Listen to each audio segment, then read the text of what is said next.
Hello dear viewer, your Murdoch X here with another monthly collection update video. I buy these PlayStation 2 games from all over the place, and when I take them home they end up in this stack right here. After I've had a chance to play them and record game footage for them, they end up in this stack here. And then at the end of the month, after I've made this video, I add these games to my collection list on PlayStationAge.com. But right now, there seems to be something strange happening with the Age websites right now, like Atari Age, Nintendo Age, Sega Age, PlayStation Age. It was announced recently on Nintendo Age that they're all being bought out by this comic book tracking company.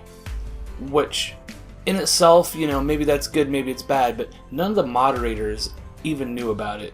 And so, I don't know if this is related, but the reason I use PlayStationAge.com is when they have a game that's missing, I just post on their forums and they add it for me. It usually takes like a day or two.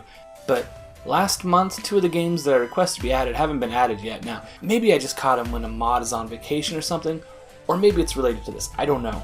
I'm hoping we can add a collection tracking feature to PlayStation2.org, and we're also in the beginning talks about possibly making a larger collection website for all video games. I don't know where that's going to go. Maybe that's going to go nowhere. We're just starting to talk about it. The simple truth of the matter is a lot of us don't have a lot of skills for building websites and programming databases and stuff. But you didn't come here to watch some old guy complain. You came here to see the PS2 games, and I respect that about you. So here they are.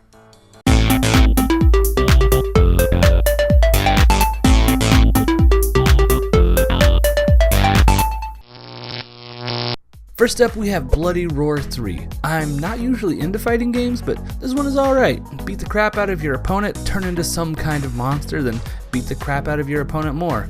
Sometimes, they will also turn into a monster. This game has fantastic graphics, and the destructible stages are pretty cool. Next up is Paid Time Off 4, a game where you take a vacation cruise and shoot at military bases. Okay, it turns out P.T.O stands for Pacific Theater of Operations. This game makes way more sense now. In Pacific Theater of Operations 4, you pick one of 4 teams and fight your way through World War II. You can mix up who's on whose side, and the game has 2 levels of strategic gameplay. There's the world map where you build troops and deploy them, then there's the battle segments where your ships and airplanes sneak in and shoot at everything. Now, I enjoy strategy games, but it's hard to look at a green and gray television for hours at a time, and that's why I don't play war games very often. I know I talk about gameplay over graphics all the time, but war games just don't do it for me. As soon as I see camo, I tune right out. Now, I'm sure this game is fine, and if you enjoy war reenactment titles or military strategy games, this one seems solid. You should give it a shot. Mary-Kate and Ashley's Sweet 16. This is not what I expected at all. Also, I didn't play it. When my wife saw the title screen pop up on the television, she asked if she could play, so I let her take over while I cooked up some strange ramen flavor I'd never heard of. That's what I do when I'm not making videos, by the way. Trying out new ramen flavors. Sweet 16 is a board game in the vein of Mario Party. You roll to move, which everyone in the tabletop gaming community knows is the best basis for any game, which lands your character on spaces where the occasional minigame battle is fought. Wife says it's fun, and I believe her. And you should too if you know what's best for you. Also, I was totally joking about roll to move, that's a terrible mechanic. Project Eden. This one is different.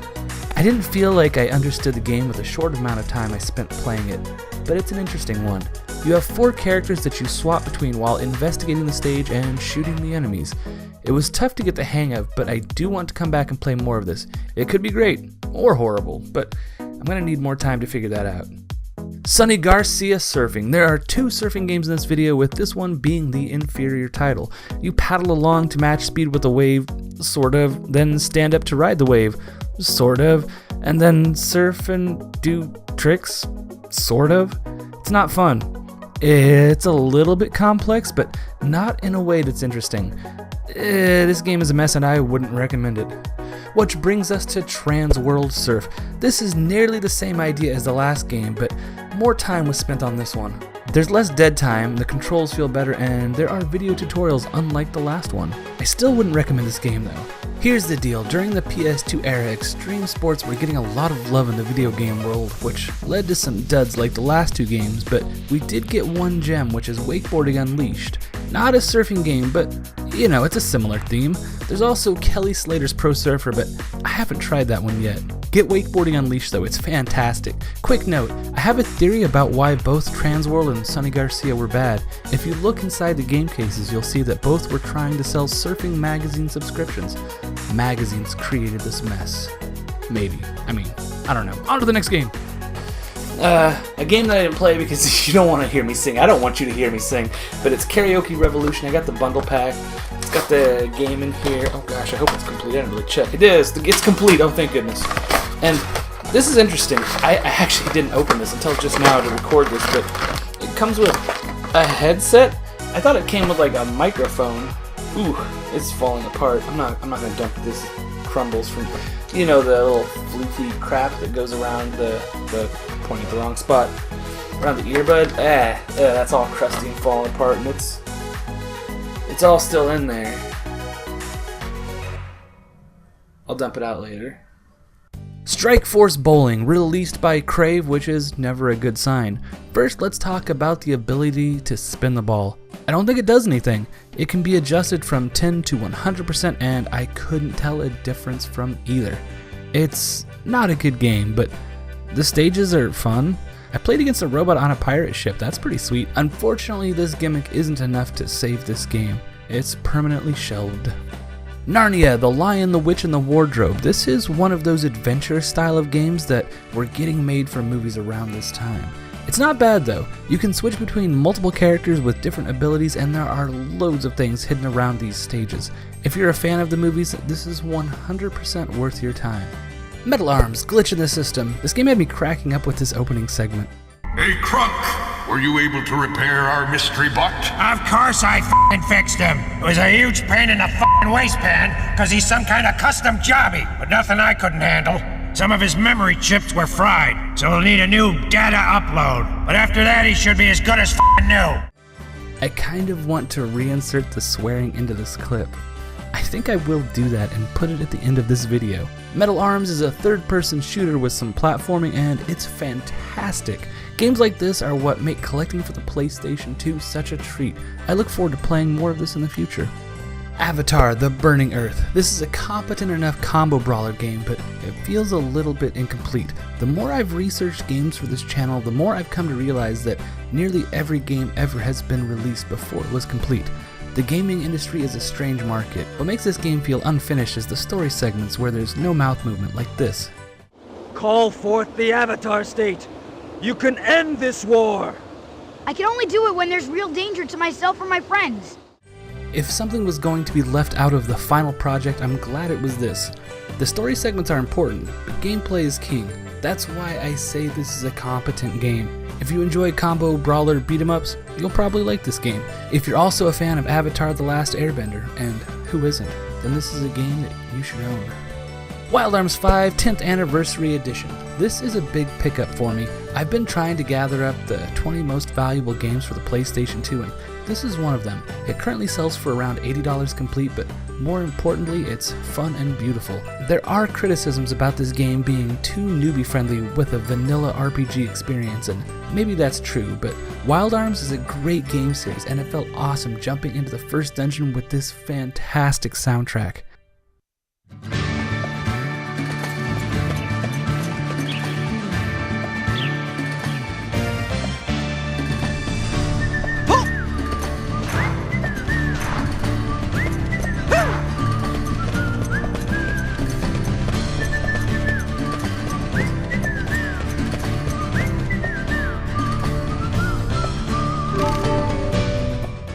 I can't say the game holds up for the long haul because I haven't put much time into it, but it's at the top of my list for RPGs that I'd like to come back to.